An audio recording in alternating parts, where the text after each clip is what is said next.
Bangladesh civil সার্ভিসের প্রশ্ন ফাঁস নিয়ে বেরিয়ে আসছে থলের বিড়াল। একযোগে ৩০টি নিয়োগ পরীক্ষার প্রশ্ন ফাঁসে জড়িত ছিলেন বাংলাদেশ সরকারি কর্ম কমিশনের ৩ কর্মকর্তা। তারা ব্যবহার করতেন অফিস সহায়ক গাড়ি চালকদের। এভাবে লুটে নিতেন কোটি কোটি টাকা।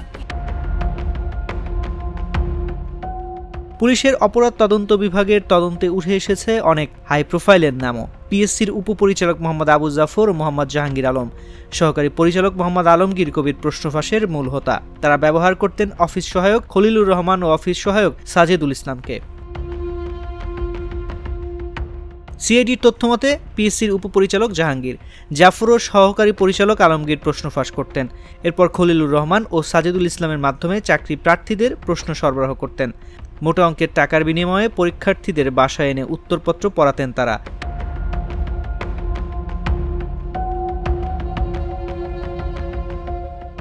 আর পিএসসির সাবেক চেয়ারম্যানের গাড়ি চালক সৈয়দ আবেদ আলী টাকা লেনদেন ও প্রশ্ন ফাঁসের বুথ পরিচালনা করতেন।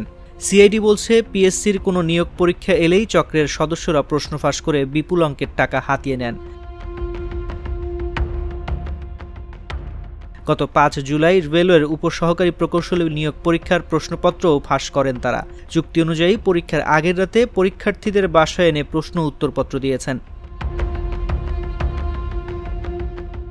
তদন্ত এখন পর্যন্ত অনেকের নাম সামনে এসেছে, তাদের মধ্যে হাই প্রোফাইল ব্যক্তিও রয়েছে। সবার তথ্য যাচাই বাছাই চলছে, জড়িত সবাইকে আইনের আওতায় আনা হবে।